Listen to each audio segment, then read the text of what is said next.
Hello, my fellow project managers. It's time for question time. Yesterday, you must have thought someone sprung a quick one on you. It actually was not intentional. You see, yesterday, that video was meant to have been longer. You just didn't see the end of it. But I'm going to make that good and give you a question right now. Are you ready? The format is a little bit different from how it typically is in that today I will show you the question. So here is the question for today. On your 4-year large-size government project, the team has completed all planning efforts and obtained approval. What should the project manager do next? A, hold a kickoff meeting with management.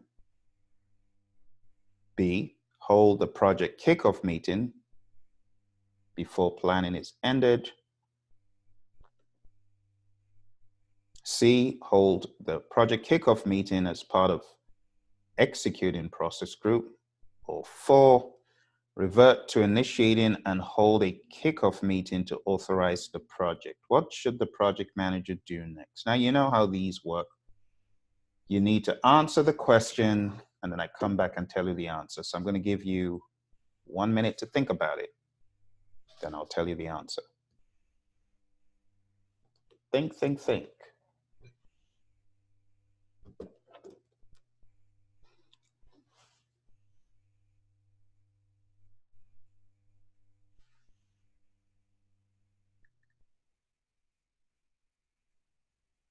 Are you ready for the answer? All right. So the answer to this one is in chapter 4 of the PMBOK guide. And it's 4.2. That's where you can find the answer. So on your 4-year large-size government project, the team has completed all planning efforts. All means all. All planning efforts are done. All means all. And obtained approval. What should the project manager do next? So with that in mind, in your mind's eye, you want to see a cross-out tool for you to cross out all the wrong options. So A, hold kickoff meeting with management for them to validate scope. This is trying to trick you. First of all, validate scope does not happen immediately after planning efforts, does it?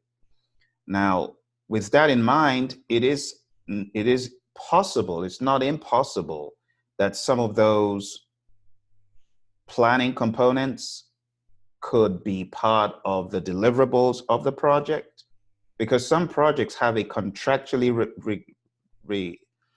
required, WBS. Some of these projects have a contractually required schedule. Some of these projects have a contractually required requirements list, just to make sure that you really did get everything that they wanted and such and such. But even if that was the case, this question says, has completed all planning efforts and obtained approval. So you've obtained approval. Because you've obtained approval, what scope are you validating? You see the logic?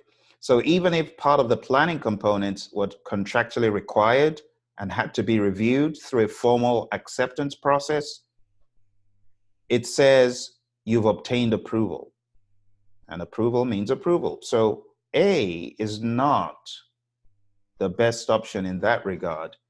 Because even if there was, let's even theoretically say there was a validate scope step, that has already been done. Okay? We typically don't go from planning to the validation of scope, but if one of the planning components was a contractually required deliverable, you got to look at validate scope. Do you see why drawing out process 1 leads to process 2 may not be a sensible thing for you on the exam? It doesn't always happen in that order.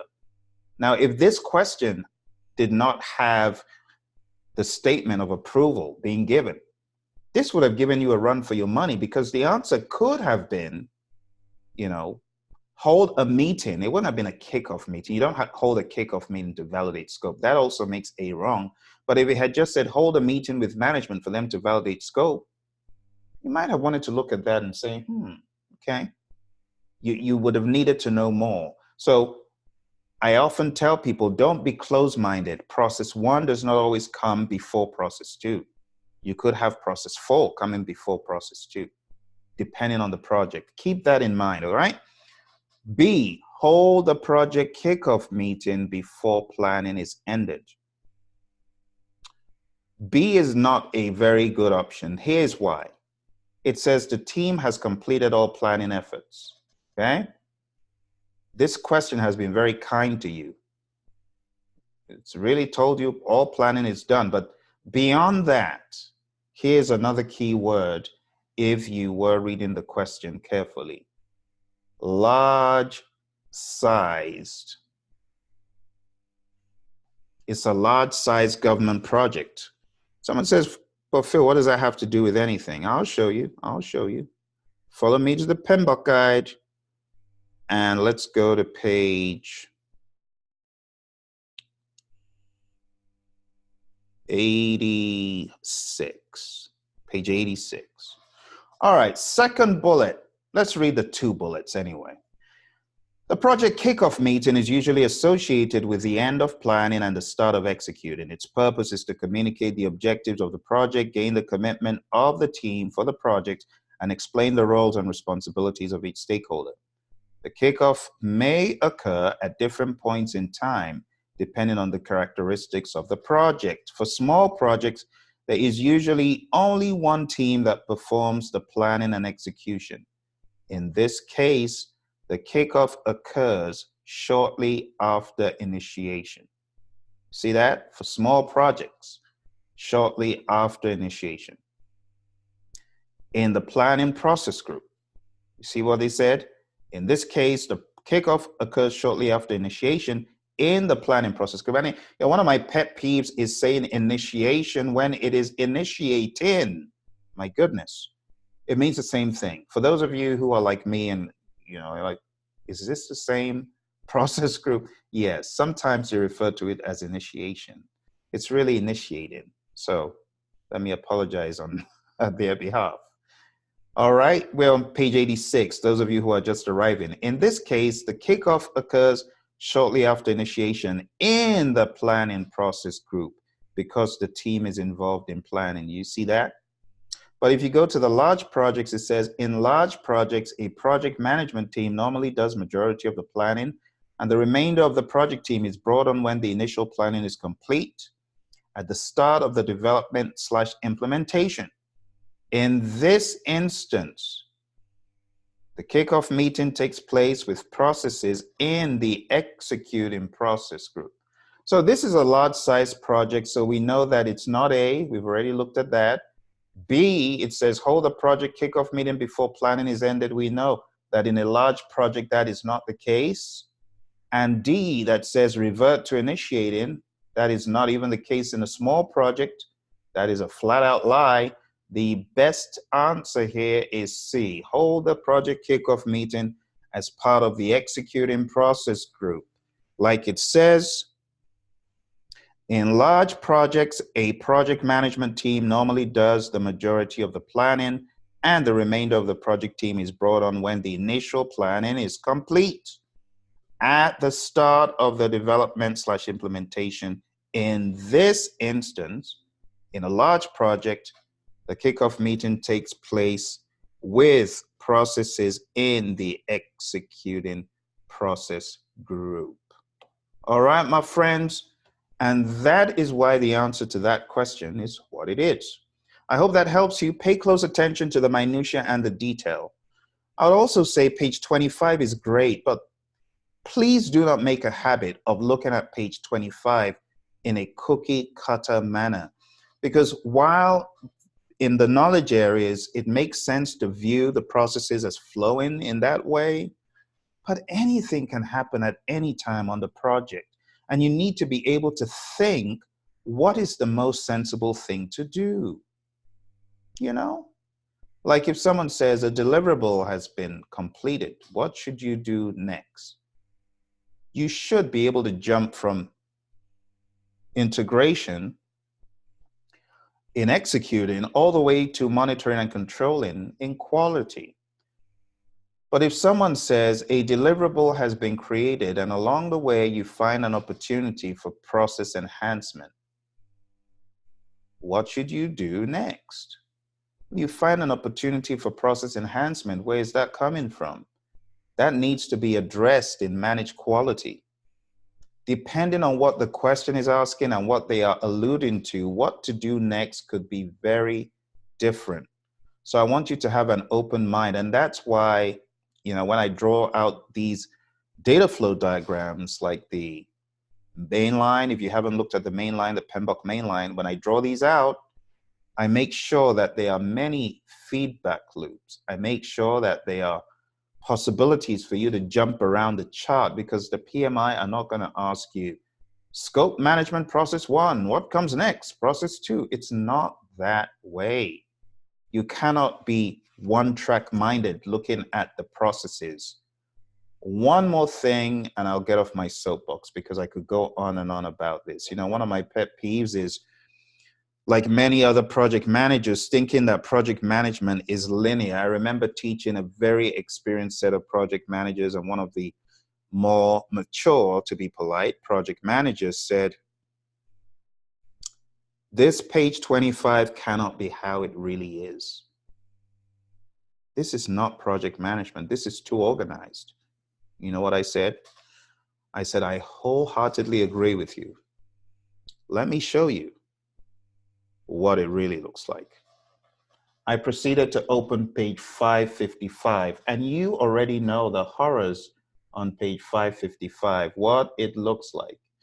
Page 555 shows you that on a project, if that's initiating, and let's say that is planning, and that is executing, and this is monitoring and controlling, and this is closing, this could be for a phase or a project as a whole. But do you see this region of intense overlap? There is so much overlap that it is almost comical to try to predict how the processes interact. It is very, very emergent on most projects. Stakeholders, humans, they do things that you never expected. They are always moving on you. They're always moving on you. A manager once got so frustrated, he decided to quit his job and become a funeral director. And when asked why, he said, this management stuff is so variable, it's so confusing. People are always moving and shifting on you. But now in my current job, when I put people straight, they stay straight. Anyway, my friends, that's the end of our review for today. I don't know if you got the last part of what I was sharing, but I was attempting to share with you the whiteboard, this. And I was trying to show you the overlap. I think along the way it got blocked, but the overlap is important. The overlap. You got to remember the overlap of the processes. It could surprise you. It could.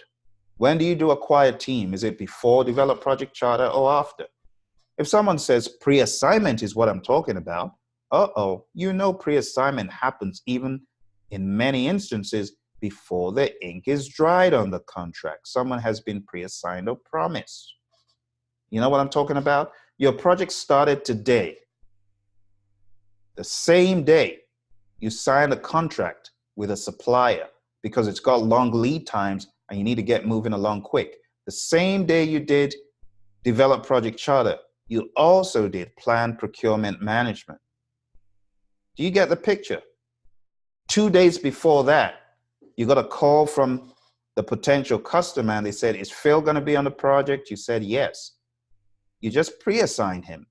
You weren't executing even before the ink dried. Do you see where I'm going with this?